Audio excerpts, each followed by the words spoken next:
I froze as the doorbell camera notification lit up my phone again. Another package was gone.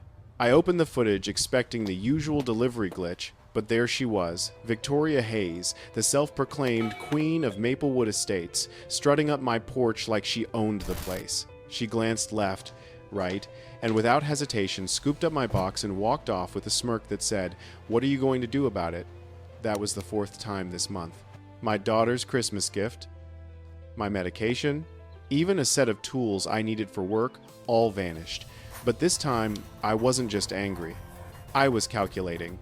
She thought her HOA title made her untouchable, that she could rewrite the rules for everyone else. She was wrong, because soon, Victoria Hayes would learn what happens when you steal from a man who builds his own justice, one die pack at a time. I moved into Maplewood Estates 6 months after the divorce because I wanted quiet, neat lawns, picket fences, the kind of neighborhood you see in real estate ads where nothing dramatic ever happens. I unpacked boxes, hung a few pictures, and told myself this would be the fresh start my daughter and I deserved. For a while, it was exactly that. Morning coffees on the front step, the old man 2 houses down, waving as he watered his azaleas, and the mailbox that finally fit all the junk mail I'd been saving for months. Then, packages started vanishing. The first time, I blamed the courier. A small box with a knitted scarf I'd ordered for my daughter's birthday simply never made it from the porch to our hands. "Delivery error," I muttered, assuming it would turn up in a day or two. When the second box of replacement disappeared the same way, suspicion burrowed under the polite veneer I kept for my neighbors. By the time my prescription medicine failed to arrive, that polite veneer had cracked. I didn't want to be paranoid, and I certainly didn't want to make a scene. But I also wasn't going to leave pills or presents to whoever fancied themselves the neighborhood's judge and jury. So I put up a doorbell camera, a small, ugly block of plastic with a lens that felt like a tiny, impartial eye. I told myself I was investing in peace of mind. The footage the camera saved that first morning sat on my phone like a soft grenade. I watched it once, thinking maybe trauma or a cruel dream would explain what I saw. Then, I watched it again, and the pieces clicked into place like a puzzle I didn't want to see completed. She walked up my porch like she'd rehearsed it. Victoria Hayes. Blonde hair pulled into that ponytail she thought hid the years, a gait that was all purpose and entitlement. She glanced casually at the street and the neighbors' windows as if checking for paparazzi, which is how she wanted to be perceived around here, conspicuous and in control. She bent, scooped up the box with practiced ease, and tucked it under her arm as if she were rescuing a lost puppy rather than walking off with someone else's gift. I replayed the moment at least 8 times. Each loop hit me differently. First came disbelief. How could the HOA president, the woman who chaired every meeting, hosted every community barbecue, and signature stamped so many permits, walk away with my things? Then came anger, hot and immediate, sharpened by the sheer ridiculousness of it all. Victoria, guardian of neighborhood standards, taking packages like a secret suburban kleptomaniac. Finally, a slow, cold calculus set in. This wasn't random. It was pattern. She lived 3 houses down. She drove a white SUV that glowed conspicuously in every driveway, as clean and untroubled as the spreadsheets she likely used to micromanage other people's lives. I dug through the timestamps on the footage and cross-referenced them with my schedule. The pattern was ugly in its simplicity.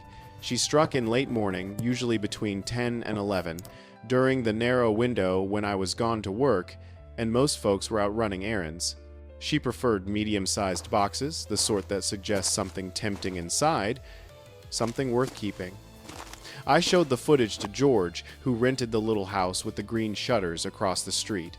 He used to be a cop until the night shift, and a bad knee convinced him to trade patrol for a vegetable garden.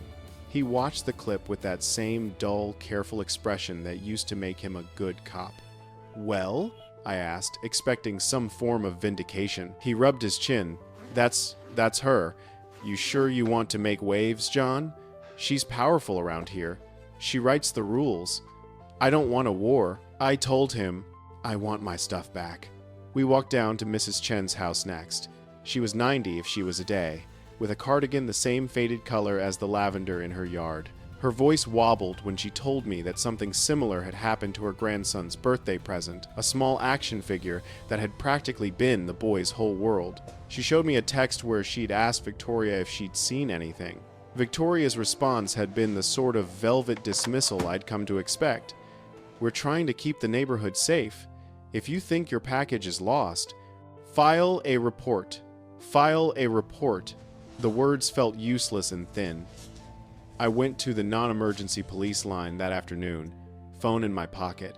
The desk sergeant listened with professional patience as I described the footage and the sequence of disappearances. He told me what I half expected. They couldn't arrest someone without clear evidence of intent or possession. According to him, it might be a civil claim. "If you have more victims, bring them in," he said. "We'll reopen an investigation." I left the station with a stamped copy of a report and the faint taste of bureaucracy. It felt cold and imprecise, like a bandage on a broken bone. Meanwhile, Victoria continued to preside over the monthly HOA meetings, wearing her authority like an heirloom. The very next week, I found a notice on my door about a violation. My mailbox had the wrong finish, apparently, and my grass, which I'd mowed the day before, was over the allowed height by some arbitrary measurement. I thought of the polite conversations we were supposed to have in this neighborhood. A cup of sugar borrowed at dusk, a phone call to check on the elderly. Instead, I had a piece of paper accusing me of a cosmetic crime. That's when the neighborhood Facebook group started to hum. At first, it was the usual stream of lost pet posts and recommendations for the local handyman. Then someone posted a blurry snapshot of a woman walking away from a porch. The comments filled up like a warning siren. "That's Victoria. My packages have gone missing too." But where did those comments go when real people had to step up and say more than an anonymous sad face? They disappeared under 1,000 other morning notices about HOA fees and holiday decorations. People were scared. Victoria had the power to veto home improvements, to withhold approval for patios, to make life difficult for anyone who crossed her. Nobody wanted to be the next target. That's the silent force that protects bullies. Other people's fear. I started keeping a log, dates, times, delivery labels. I made a list of the items missing and who else had complained. I started leaving a note on packages. Delivered to porch only. Property of John Davis. I waited. I watched the camera footage obsessively, more to keep my own pulse steady than for any expectation of theater. On the fourth morning, when the camera pinged again, I barely looked. My hands were steady as I hit play. And there she was. Victoria Hayes, walking away from my porch as if she'd done nothing more than retrieve the morning paper. The footage didn't lie. It was a small rectangle of truth in a world of polished facades. I filed the new clip, made copies, and sent them to the officer at the precinct. If the system wouldn't hold her accountable, then the pattern of theft would. And if the pattern revealed a predator, then something had to change. But how do you stop someone who believes the rules apply to everyone else? How do you confront a queen who's convinced her crown is bulletproof? For now, I did the sensible things, mapped her habits, gathered witnesses, patched the cracks in my own life where things had been taken. The storm, if it was coming, was not yet near. But the first cold gust had hit, and I could see the dark clouds rolling in. The next morning, a patrol car pulled into Victoria's driveway. I stood at my window, coffee in hand, pretending to read the newspaper while every muscle in my body strained to watch. 2 officers stepped out polite, professional, and rang her bell. Within seconds, the grand doors opened, and there she was. This time, I got my first real look at her up close through the window. Victoria Hayes wore a hot pink blazer that fit like armor tailored to perfection, draped open just enough to reveal a black silk V-neck blouse beneath. The blazer matched her glossy pink heels, which clicked sharply against her porch tiles. Her auburn hair fell in soft waves to her shoulders, and her lips were painted the same vibrant pink as her shoes, a power statement impossible to ignore. She gestured dramatically a few times, hand to her chest, voice raised in mock disbelief. One of the officers even laughed, not cruelly, just awkwardly, like someone unsure which way the wind was blowing. Then they nodded, scribbled something on a notepad, and left. That was it. No confiscated packages, no search, no justice. I walked out and caught the officer just as he was getting back into his car. "Well?" I asked. He gave a careful sigh. "She claims she was collecting misdelivered packages to return to the rightful owners. Says she's head of the HOA security committee." I nearly laughed. "That's not true." "You saw the footage." He rubbed the back of his neck. "We saw her picking up a package, but intent is hard to prove. It could be a misunderstanding." "Misunderstanding," I repeated, my voice tightening. "She's stolen from me 4 times. He looked genuinely sympathetic. "Mr. Davis, I get it, but without recovered property or direct evidence she meant to steal, it's a civil matter. File with small claims if you want to pursue damages. Civil matter." The words echoed like a punchline to a bad joke. As the car pulled away, I looked toward Victoria's house. She stood at her window, phone pressed to her ear, smirking, not the kind of smirk you hide, but one you show off to the world when you know you've won. By the next morning, the retaliation began. When I stepped outside to get the mail, there was a bright yellow paper pinned to my door. Notice of OA violation. The reason: my mailbox was non-compliant with community standards because, apparently, the paint finish wasn't approved. 2 days later came another. Grass height exceeds maximum allowance of 5 inches. Then another. Trash bin visible past collection hours. It was ridiculous. Every notice stamped with Victoria's signature at the bottom in that looping cursive that looked like it was designed to irritate. At first, I thought it was just harassment, but it became clear she was sending a message. I run this place. I attended the next HOA meeting, hoping to confront her publicly. The meetings were held in the clubhouse, fake marble floors, fluorescent lights that buzzed like dying bees. Victoria sat at the head of the table, the hot pink blazer now paired with a matching pink pencil skirt, her glossy heels tapping impatiently against the floor as she called the meeting to order. She was flanked by her board members, people who nodded before she even finished sentences. When I brought up the missing packages, her tone shifted from polite to poisonous. "Mr. Davis," she said, smiling for the room, her pink lips curving with practiced precision. "If your packages were misplaced, you should speak to your courier. The HOA can't be responsible for private delivery issues." "I have footage," I said, placing my phone on the table. "You were in my driveway. You took them." Her smile didn't waver, the pink blazer pulling taut across her shoulders as she leaned forward. "I was returning misplaced parcels to the sorting area. As HOA president, I'm authorized to ensure community safety. Perhaps you misinterpreted what you saw," the others murmured. I saw fear flicker behind some eyes, not for me, but for themselves. They knew better than to cross her. Victoria leaned back, crossed her arms, the pink fabric of her sleeves catching the fluorescent light. "If you continue spreading false accusations, Mr. Davis, I'll have to consider this harassment." I looked her dead in the eye. "Go ahead." The next day, another violation notice appeared. This one was for leaving a hose visible in the front yard. I almost laughed. That night, I scrolled through my camera footage again, replaying each clip.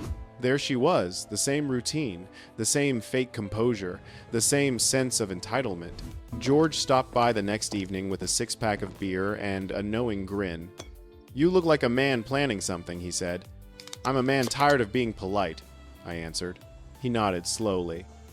"You're up against someone who hides behind power. You'll need proof she can't wash off." The words stuck with me. That weekend, I compiled everything. Videos, timestamps, delivery receipts, and sent a full file to the police. I even dropped off a USB drive with every clip neatly labeled Package 1, Package 2, Package 3. When I followed up on Monday, the officer gave me that same weary look. "We appreciate your thoroughness, Mr. Davis," he said. "But again, the footage is circumstantial. She could say she was safeguarding them." "So what you're telling me," I said, is the HOA president can rob the entire neighborhood and call it community service? He hesitated. Her husband's a lawyer. He's already mentioned harassment and defamation. We can't act until there's undeniable evidence. Undeniable, I repeated. Got it. When I left the station, the air felt heavier, like the whole suburb was pressing against my chest. Victoria's white SUV glided past me at the intersection. Her window rolled down just enough for me to see her smile. It wasn't arrogance anymore. It was victory. That night, I sat in my living room, lights off, TV muted. My phone buzzed every few minutes. Another notice, another HOA email about community decorum. Outside, the sprinklers clicked rhythmically, and the streetlights painted the neighborhood in sterile gold. I realized something simple and infuriating. Victoria wasn't just stealing packages. She was stealing the idea of fairness. She had the system wrapped around her perfectly manicured fingers, the police, the HOA board, even the neighbors who stayed silent out of fear. And me? I was just another man playing by rules, she'd written. For the first time since moving here, I understood what kind of place Maplewood Estates really was. Not a peaceful suburb, but a carefully curated illusion of order built on control. Victoria didn't need to threaten people outright. She used paperwork, bylaws, and polite smiles sharper than knives. She'd learned that the best kind of power was the kind no one dared to question. But she'd made one mistake. She'd picked the wrong neighbor to steal from. I poured myself a drink, stared at the folder of evidence on my laptop, and whispered to no one in particular. If she wants to play dirty, fine. Let's see how she looks in purple. Because while Victoria Hayes had the system, I had something better: creativity, patience, and a camera that never blinked. The game was no longer about proof. It was about consequences. And I was done waiting for permission. The next few days were quiet, too quiet. The kind of silence that feels like a taunt. No packages arrived. No violations appeared on my door, and no one mentioned Victoria at the mailbox. But that stillness didn't fool me. She was watching, waiting for me to lose my temper, to give her another excuse to tighten the leash. That wasn't going to happen. I'd learned something from living under her thumb. The louder you fight a control freak, the more powerful they feel. So instead, I got quiet, strategic. I started researching late at night while the rest of Maplewood Estates slept under their HOA-approved porch lights. I sat in my office, scrolling through forums about package theft, deterrence, glitter bombs, stink bombs, dye sprays triggered by motion sensors. I watched videos of engineers building elaborate traps for porch pirates, some purely for comedy, others serious as law enforcement tools. They were clever, but temporary. You spray glitter on a thief, they wash it off. You hit him with stink spray, it's gone in a shower. I needed something that lasted, something symbolic, poetic. That's when I stumbled on an article about security dye packs. Banks use them hidden inside bundles of cash. These packs explode when moved, covering robbers in bright, indelible dye that marks them for days, sometimes weeks. The more they try to scrub it off, the deeper the pigment bonds to skin. It was perfect. Of course, the practical side of me asked, how the hell do I even get one of those? That's where my old college roommate came in. His name was Brian Keller, now a security systems engineer for a private firm. We hadn't spoken in years, not since the days when we built ridiculous contraptions for engineering class. Remote control lockers, motion-triggered alarms, and one unforgettable project involving an exploding paint balloon. The man had a genius for controlled chaos. When I called him, his first reaction was exactly what I expected. John Davis from Purdue? I thought you were dead. Or married. Same thing, really. Divorced, I said dryly. And no, I'm alive. But I've got a thief problem. He laughed. You in suburbia? What, some kid stole your newspaper? Worse, I said. HOA president, middle-aged, drives a white SUV, steals packages from porches like she's doing God's work. There was silence, then a low whistle. That's specific. I've got her on camera. The police won't touch it. I want to build a deterrent. Deterrent? How? Something that leaves a mark she can't hide. Literally, he chuckled. You've always had a flair for drama. You're talking dye packs, right? That's exactly what I'm talking about, he sighed. Alright, I can't send you the real bank-grade stuff, it's regulated, but I can tell you how to make a DIY version. You handy? Handy enough. For the next 2 hours, he walked me through the chemistry, the mechanics, the safety precautions. The mixture, a combination of UV reactive dye and a protein-binding compound that would cling to skin and hair like permanent gilt. He told me what to order basic lab-grade pigments, glycerin, a stabilizer, and how to rig a spring-loaded trigger system using cheap materials. When we hung up, I had a blueprint. That weekend, I turned my garage into a crime lab. I started with small tests, mixing pigments, experimenting with pressure triggers. The first attempt failed spectacularly. The dye pack burst early, staining the concrete floor and my left arm a deep violet that didn't fade for days. The neighbors probably thought I'd taken up finger painting, but something worse happened when I stood there, arm dripping purple, staring at the broken capsule on the floor.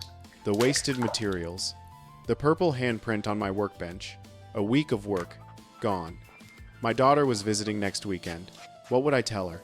That Dad spent his free time building revenge devices that don't even work? For the first time since this started, doubt crept in. Maybe Victoria's right. Maybe I'm just another neighbor she'll outlast. Maybe I should just give up.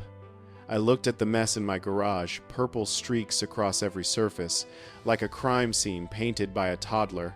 I almost quit right there. But then I thought of Mrs. Chen, of her grandson crying over a stolen toy, of every neighbor too afraid to speak up, of Victoria's smirk through her window, knowing she'd won. No, I cleaned up the mess and started again. The second test was smoother. I packed the dye into small plastic capsules, reinforced with adhesive tape, and built a simple release system. Pull the flap, pressure pops, dye detonates. The third version? That was art. I hollowed out a hardcover book, fitted the capsule inside, and added a thin film to delay the trigger just enough for whoever opened it to get a full face of consequences. By Sunday night, I stood in my driveway holding a small cardboard box labeled Luxury Spa Products, innocent, appealing, and utterly weaponized. I placed it gently on a tarp and tested the mechanism one last time. Click, pop. Woof! A cloud of brilliant purple burst out, followed by streaks of yellow that clung to every surface. My garage door looked like it had hosted a rave. I laughed until my ribs hurt. It worked. I refined the design over the next few days, turning my petty revenge into an engineering project. Each new prototype was smaller, cleaner, more reliable. I even added adhesive microbeads to the dye to ensure maximum cling. This stuff wouldn't wash off in a single rinse. It would stain everything it touched. Then came the logistics. Timing mattered.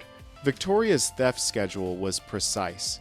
Monday through Thursday, between 10 and 11 a.m., after the mail carrier left, but before most people came home for lunch. Friday, she usually stayed inside, probably reviewing violations to hand out over the weekend. So Friday became prep day. I ordered decoy items, cheap candles, fake jewelry, generic boxes from Amazon to establish a delivery rhythm. I wanted her confidence, certain that I was still the same easy mark. Meanwhile, I began tracking her movements through the HOA newsletter and neighborhood updates. Victoria's ego was her biggest weakness. She couldn't resist announcing everything. Community walkthrough Tuesday, 10 a.m., HOA safety patrol Wednesday morning. Each post was a window into her routine. On Tuesday, I confirmed it. She left her house precisely at 10:42 a.m., always in that spotless SUV, phone to her ear, pretending to conduct official business. Perfect. Wednesday night, I assembled the final trap. I lined the inside of the decoy box with the dye device and a small camera hidden in a vent slot just for evidence. I made sure the dye wouldn't trigger until the lid was halfway open. I sat back, staring at the finished package. My heart raced, but not from fear. There was a strange calm in knowing that, for once, I had control. For months, I'd let Victoria dictate the rules. decide what was right, what was wrong, who deserved peace. But now, for the first time, I was writing my own rulebook. Before bed, I texted George a picture of the decoy box. Me? Tomorrow's the day. You sure you want to do this? Oh, I'm past wanting. George, you're insane. I love it. I barely slept. I kept imagining Victoria's face, that smug, practiced, calm cracking apart in an instant of confusion and purple chaos. Thursday morning, I woke early, cleaned the porch, and set the trap neatly by the front door. The label was visible. Luxury spa products, fragile. The kind of thing Victoria would convince herself she deserved more than anyone else. I brewed coffee, sat by the window, and watched.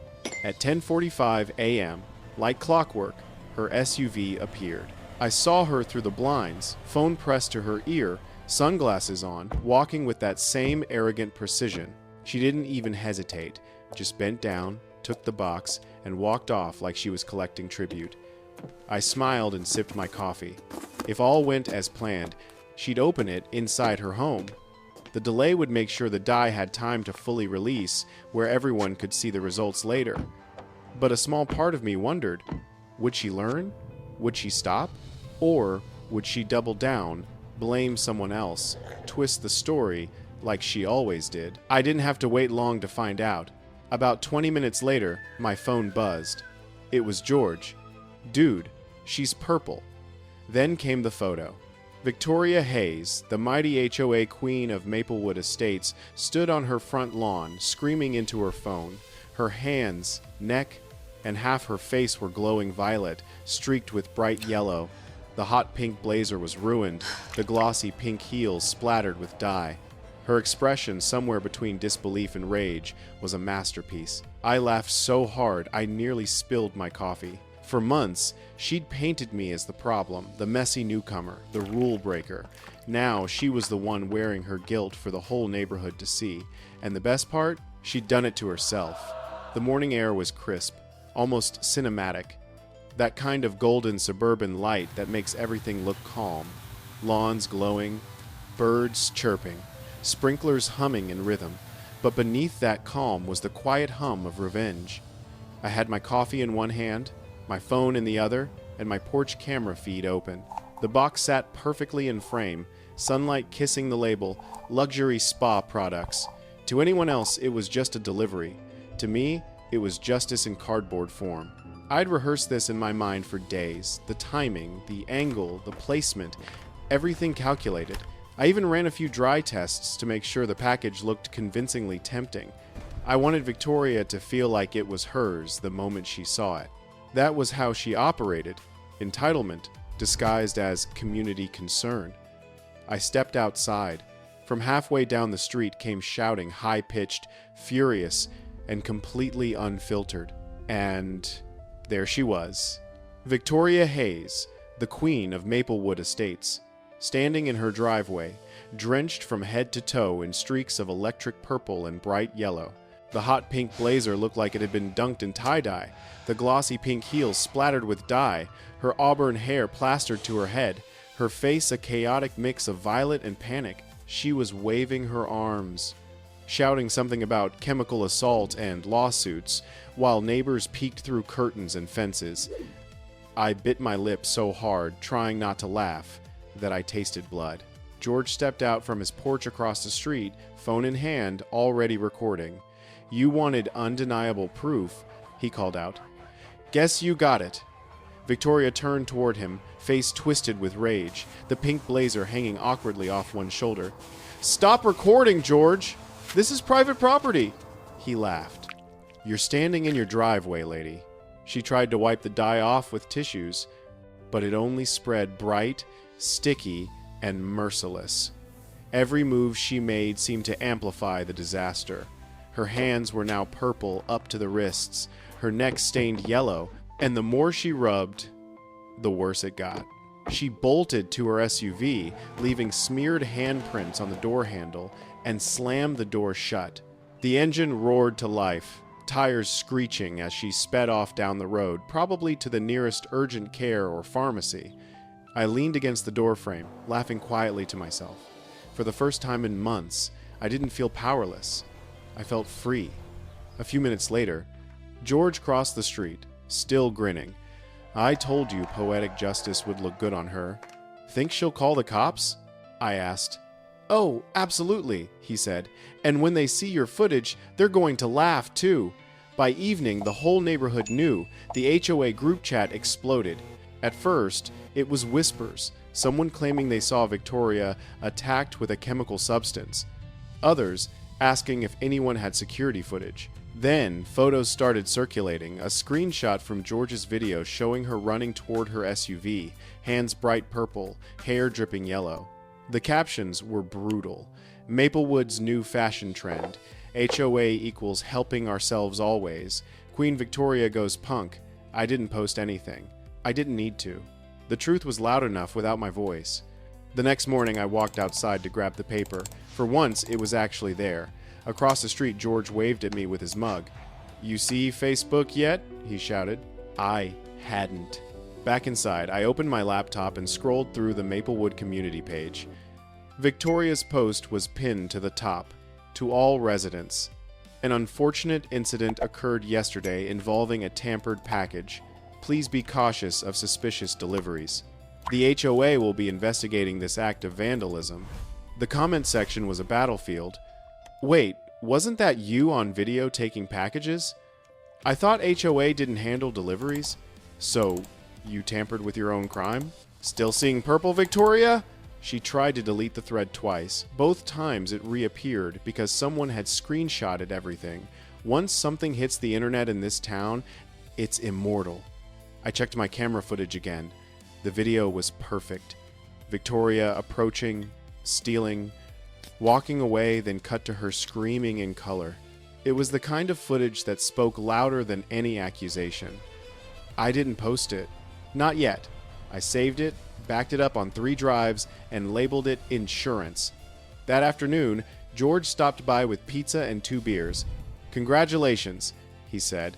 "You just made the front page of Neighborhood Gossip." "I didn't even say a word," I said. "Exactly. That's what makes it powerful." We ate on the porch, watching cars slow down as people craned their necks toward Victoria's house.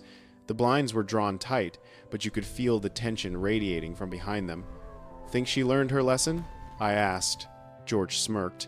"People like her don't learn lessons. They just look for someone else to blame." He was right. Around sunset, a black SUV I didn't recognize pulled into my driveway.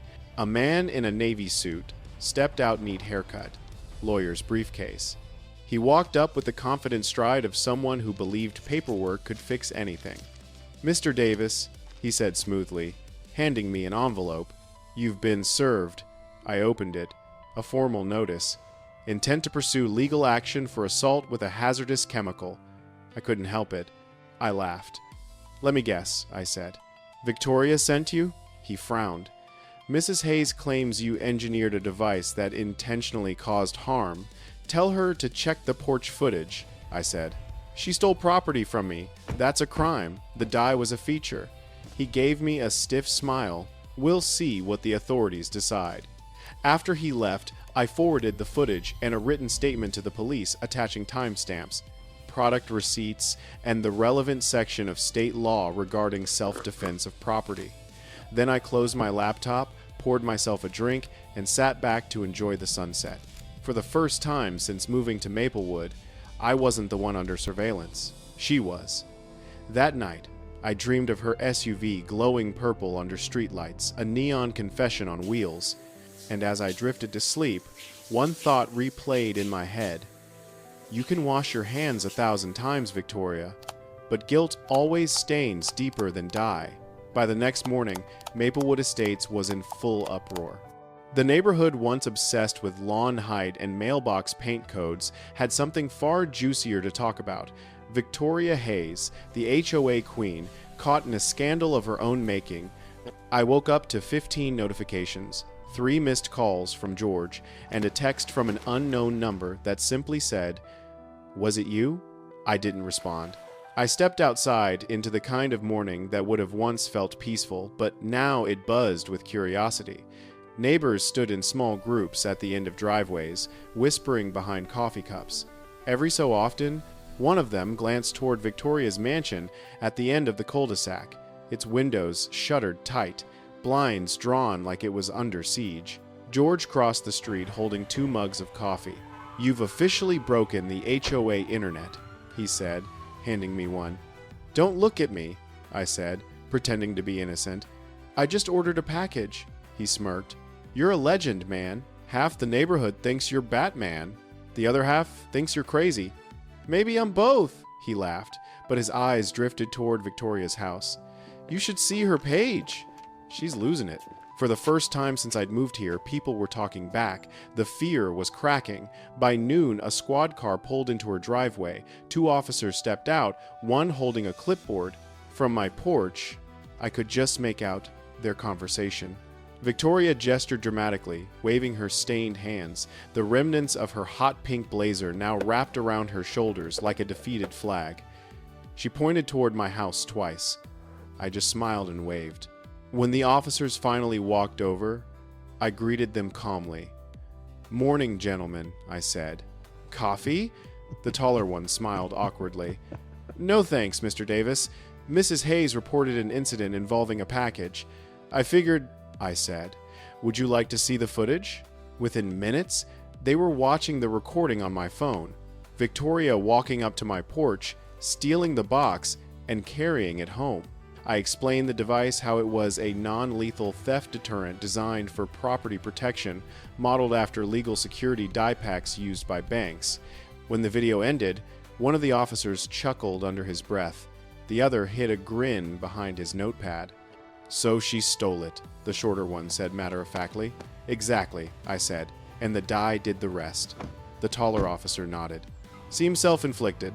They thanked me for the cooperation, promised to file an updated report, and drove off back toward Victoria's house.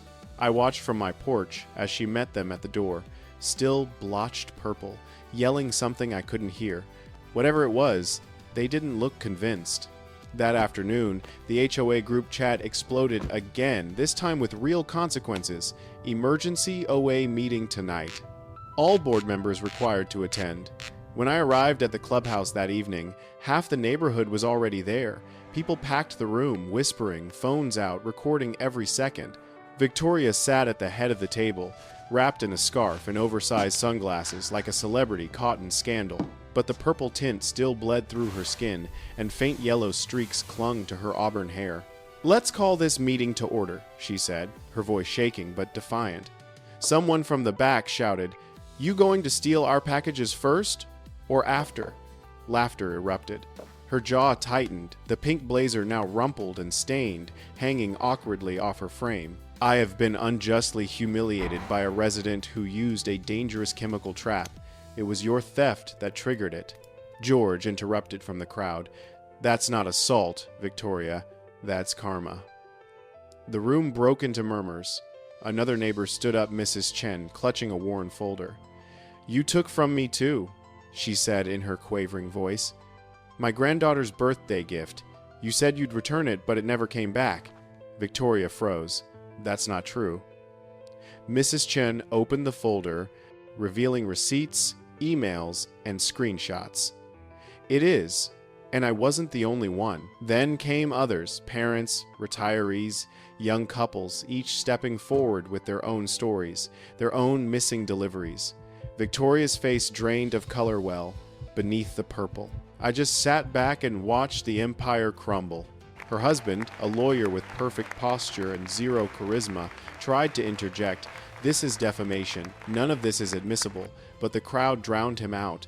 "Then sue us all," someone shouted. "Let's see what color you turn." It was chaos. Glorious, poetic chaos. Years of fear and fake smiles breaking apart in one evening. Finally, one of the board members stood up, trembling slightly.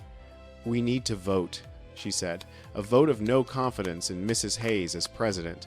But before hands could go up, Victoria stood suddenly, slamming her palms on the table. The pink blazer slipped off one shoulder, but she didn't adjust it. "You have no proof. she snapped, voice trembling with rage and desperation. "That dye pack was assault, bodily harm. I have legal grounds to press charges. All of you spreading lies, defaming me, you're opening yourselves up to lawsuits. My husband will." "Then why are your hands still purple?" George interrupted calmly from his seat. The room erupted in laughter. Victoria's breath caught, her stained fingers curled into fists. For a moment, I saw something flicker behind her eyes, not just rage, but fear. Real, raw fear. She'd been in control so long, she'd forgotten what it felt like to lose it. And now, standing in front of a room full of people who'd once cowered before her, she realized the truth. Her power was gone. Mrs. Langford, the interim chairwoman, stood and looked to the board members. Motion for permanent removal of Victoria Hayes from the HOA board and referral to county investigators for financial misconduct. All in favor? Nearly every hand in the room shot up. Even one of Victoria's old allies raised hers hesitantly, avoiding her gaze. All opposed? No one moved. Victoria's hands shook, the glossy pink heels tapping nervously against the floor. "You'll regret this," she hissed, voice cracking. "Every one of you." Mrs. Langford didn't flinch. Meeting adjourned. As Victoria stormed out, her scarf slipped just enough for everyone to see the remaining stains along her neck. Someone whispered, "Still purple." The laughter that followed rolled like thunder. Outside, the air smelled sweeter. It wasn't just victory. It was relief, the kind that only comes after months of suffocating under someone else's control. Over the next few days, the story spread beyond Maplewood. A local news crew showed up, cameras in hand. The headline the next morning read, "HOA President Sticky-Fingered Scandal, Purple Justice in Maplewood Estates." The accompanying photo, Victoria leaving the courthouse, scarf pulled tight, purple stains still visible, was priceless. She tried everything. Dermatologists, solvents, even paint thinner, but nothing worked. The dye bonded to her skin like guilt itself. Her husband filed an assault claim, but the police dismissed it after reviewing the footage and multiple witness statements. The official report labeled the incident, "Property Defense Incident." No charges filed. And with that, her reign was over. But the humiliation didn't fade as easily as the dye. She avoided public spaces, canceled meetings, and stopped driving the Escalade altogether. When she finally reappeared weeks later, her hair still carried faint violet streaks, a ghost of her own downfall. I didn't celebrate publicly. I didn't gloat. I didn't need to. The neighborhood had already done that for me. People I barely knew waved as I passed, thanking me under their breath. "You did what we all wanted to." One man whispered outside the post office, "You made her accountable." The new interim HOA board released a statement acknowledging a breach of community trust and promised reforms. Package theft reports dropped to 0. As for me, I just went back to living quietly, peacefully. But sometimes, late at night, when the porch light flickered and I caught my reflection in the doorbell camera, I'd think of that moment, the purple cloud blooming, the look on her face, the raw panic of someone finally seeing themselves for what they were. Some people pay fines for their crimes. Others pay in reputation. Victoria Hayes paid in dye. And as poetic as it sounds, the stain fit her perfectly. Her trial came fast. Local authorities wanted to make an example of her. She pled guilty to multiple counts of mail theft, misdemeanor fraud, and embezzlement of HOA funds. Her lawyer husband negotiated a plea deal, 12 months of probation, restitution to all victims, and 100 hours of community service. When the sentencing hearing arrived, I showed up mostly out of curiosity. The courtroom was smaller than I expected. Plain beige walls, humming fluorescent lights, and a faint smell of old paper. Victoria sat at the defendant's table, hair darker now, maybe dyed to hide what traces of purple still lingered along her temples. She looked smaller, deflated, like a balloon that had finally surrendered its air. The judge, a gray-haired man with half-moon glasses, read through the charges with a kind of bored gravity. Then he looked directly at her. "Mrs. Hayes, you held a position of trust," he said. and you abused that trust repeatedly. This isn't about a prank gone wrong or petty neighborhood drama. This is about integrity. You made your neighbors fear the very system meant to protect them." Victoria's voice was almost a whisper. "I only wanted order," she said. He sighed. "Order without fairness is tyranny." When the verdict was read, there was no gasp, no applause, just a quiet exhale from the community that had gathered in the back row. People she had once fined, bullied, and humiliated. Justice in that small courtroom didn't roar. It whispered. Afterward, as everyone filed out, she approached me. "I hadn't expected that. John," she said, her voice shaking slightly. "I wanted to say, I'm sorry." I studied her face. The apology didn't come easy. Pride still lingered behind her eyes. But for once, there was no manipulation, no spin, just exhaustion. "I believe you," I said. "But sorry doesn't unsteal what's gone." She nodded, lips pressed tight, and walked away. It was the last time I ever saw her in person. Within a week, a for sale sign went up on her lawn. A month later, a young family moved in, couple in their 30s, 2 little kids, a golden retriever that barked every time the mail truck came by. Their laughter spilled into the street in a way I hadn't heard in years. Mrs. Chen, now officially the new HOA president, was everything Victoria wasn't. Calm, fair, and quietly fierce. Her first act was to abolish the aesthetic fine system and install secure package lockers for every block. "No more stolen deliveries," she said with a wink during her first meeting. The crowd roared with laughter. George became head of the neighborhood watch, though. Watch now mostly meant barbecues and poker nights. Life settled into something beautifully boring. One afternoon, while unpacking groceries, I found an envelope in the mailbox. No return address. Inside was a small note, written in neat cursive. "You were right. Some stains don't fade, but some people do learn. V.H." No threats, no excuses, just that. I stared at it for a long moment, then folded it neatly and slid it into the drawer next to my old camera footage, the evidence that had started it all. I didn't need to keep it, but something in me wanted to remember. Not the fight, not the revenge, but the lesson. Because the truth was, this wasn't just about a package thief or an HOA tyrant. It was about what happens when people let fear disguise itself as order, when silence becomes the weapon that lets bullies thrive. One evening, as the sun bled into the horizon, I sat on my porch and watched the new family move in across the street. Their youngest daughter was playing with chalk on the sidewalk, her laughter echoing softly. Her mom waved when she noticed me. "Hi, we heard you're the one who caught the purple lady," I chuckled. "Guilty." She smiled. "Well, thank you. We feel safe here because of you." "Just doing my civic duty," I said. When she turned away, I looked down at the concrete steps. The same steps where Victoria had once stolen from me, where all of this had begun.